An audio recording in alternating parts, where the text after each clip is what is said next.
ايوه الفستان ده حلو قوي، فرح البت نهى جميل.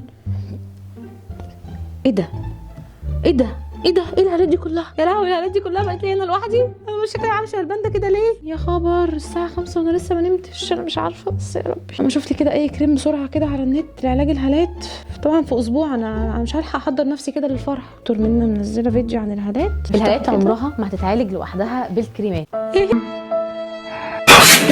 يلا بينا نبدا الفيديو بتاعنا. من الاسئله اللي انا حسيت ان هي مهمه من الفيديو اللي فات وقلت ان انا هشيرها معاكم، هل غسول كلين اند كلير صحي للبشره ولا لا؟ انا دايما بنصح ان احنا نستخدم الغسولات دي اللي هي مش طبيه في حاله ان انا بشرتي عاديه، ما عنديش اي مشاكل في البشره، ما عنديش حبوب، ما عنديش مثلا بشره بتلتهب او اثار حبوب، ساعتها الغسولات دي ممكن فعلا تكون عادي ما تسببليش مشاكل. لكن دايما في الحالات اللي انا قلتها بيكون الافضل ان احنا نستخدم اي غسول طبي. ما تنسوش تكتبوا كل اسئلتكم برده النهارده تحت الفيديو، هجاوب على اكبر عدد منها وهختار سؤال مميز فيهم اعمله شير الفيديو اللي جاي، جاوبوا مع الجميع عشان الكل يستفيد. طلعوا من فيديو النهارده باذن الله عارفين ايه الخطوات الثابته اللي انتوا هتمشوا عليها عشان تعالجوا الهالات او تعالجوا الخطوط اللي موجوده حوالين العين، امتى تختاروا الكريم المناسب لنوع الهالات اللي عندكم. وبقول لك كده علشان ما تحطيش امل على كريم وتفتكري ان في كريم سحري هيعالج لك الهالات في يومين ثلاثه في اسبوع في اسبوعين، في الاخر لما تشتري الكريم ده او تستخدميه ما تلاقيش نتيجه فترجعي تحبطي. وامتى هلجا لجلسه مثلا تقشير او ليزر لعلاج الهالات؟ الهالات اللي بتظهر لنا يا اما عاده احنا بنعملها غلط، اشهر 3 عادات بيزودوا الهالات وبيكتروهم بطريقه مش طبيعيه وعملتهم بوسينه في اول الفيديو، فاللي اخد باله ايه هي العادات اللي عملتها غلط ينزل تحت يقولهم لي في الكومنتات. تاني حاجه مهمه جدا واللي اهم من الهالات السوداء انك ما تنسيش طبعا تشتركي في القناه وتشغلي زرار الاشعارات اللي جنب كلمه اشتراك. لو في مرض عندنا شبه حساسيه في العين او حساسيه في الجيوب الانفيه فلازم ان احنا نعالجها. لو احنا عندنا انيميا او سوء تغذيه لازم نبدا ان احنا ناخد اقراص لعلاج الانيميا، او ان احنا ناخد مكملات غذائيه علشان نعالج سوء التغذيه، ان احنا ما ناكلش كويس، ما ناكلش خضار، ما ناكلش فاكهه. ده هيحسن معانا كتير جدا من شكل الهالات. الخطوه الثالثه انك فعلا تختاري الكريم الصح اللي فيه مواد فعاله تناسب نوع الهالات اللي عندك. هتيجي تقولي لي ايه ده هو الهالات في منها انواع؟ هقول لك طبعا في كذا نوع للهالات. رابع حاجه بقى اهم خطوه اللي الجميع بينساها وهي واقي الشمس. بيستخدموا واقي الشمس في كل حته الا منطقه العين. للاسف مع التعرض للشمس بيحصل لنا حاجتين، اول حاجه الشمس بتاثر بالسلب كتير جدا، بيبدا يظهر خطوط في منطقه العين، وتاني حاجه بتبدا ان الهالات اللي عندنا تزيد، ولو ما فيش هالات بتبدا ان الهالات تظهر واحده واحده. هشرح لكم دلوقتي سريعا انواع الهالات قبل ما ندخل على الكريمات علشان تقدروا تحددوا النوع اللي عندكم مع المنتج المناسب ليه. يا اما بتكون هالات تصبغيه فبيكون لونها غامق مدي على اسود، ودي هالات بتبقى محتاجه في العلاج بتاعها كريمات يكون فيها مواد فعاله بتفتح زي مثلا الفا اربيوتين، زي مثلا فيتامين سي. بالمناسبه في اختبار لذيذ جدا بيعرفك ايه هو نوع الهالات اللي عندك، فلو حابين انا اعمله لكم في شورت فيديو يكون مدته مثلا 30 ثانيه ولا حاجه قولي تحت في الكومنتات. تاني نوع من الهالات عندنا هالات وعائيه. الهالات دي بتكون عباره عن ان في عندنا خطوط زرقاء او حمراء بتكون موجوده تحت العين او انتفاخات، ده بسبب بيبقى في مشاكل في الدوره الدمويه في المنطقه دي. بنبدا ان احنا نحط كريمات يكون فيها الكافيين او يكون فيها فيتامين كي. تالت نوع بقى عندنا التجويف اللي بيكون تحت العين، بيكون نازل لتحت شويه مع انعكاس الضوء تحسي انك عندك اسمرار، فده بيبقى حاجه اسمها هالات كاذبه مش حقيقيه. مجرد ان التجويف ده لو اتعالج يبدا ان الهالات دي ما تبقاش ظاهره اصلا لان هي اصلا مش موجوده.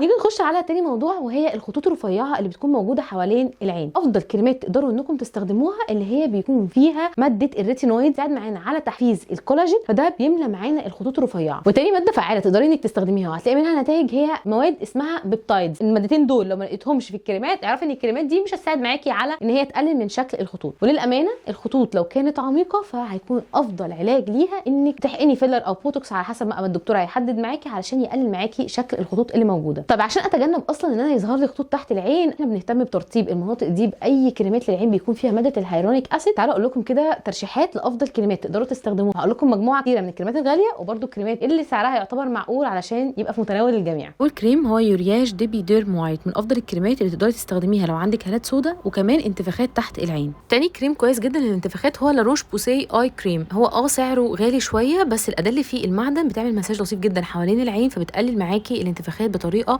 ملحوظه وكويسه، بالاضافه ان هو فيه ماده بتديكي افتتاح فوري اول ما بتستخدميه، وده صراحه انا لاحظته لما كنت مجرباه، بس هو هيكون تاثيره مش احسن حاجه وخصوصا على الهالات القويه او المتوسطه. من الحاجات الكويسه برده لتفتيح الهالات التصبغيه هو فيتشي ايديال وايت كريم، وبرده هيقلل معاكي الانتفاخات عشان هو فيه كافيين بتركيز كويس جدا. وبرده من افضل الكريمات اللي نتائجها سريعه جدا ميدي توبيك كي 1 اي كريم، حرفيا نتائجه سريعه قوي بس مشكلته ان هو غالي شويه. لو احنا عايزين كريمات تدي ترطيب عميق لمنطقه حوالين العين عشان تمنع ان احنا يظهر لنا خطوط، فافضل كريمين هو بايوديرما سينسيبيو اي وسيرافي اي كريم. الاثنين دول فيهم هيالورونيك اسيد بتركيز عالي جدا، فبيساعدوا على الترطيب بعمق، فبيمنعوا ان يظهر لنا خطوط، ولو في حاجات خفيفه بتبدا ان هي تروح مع الوقت. برده من الحاجات الكويسه اللي بتساعد على الترطيب بعمق قوي فيتشي مينرال اي كريم.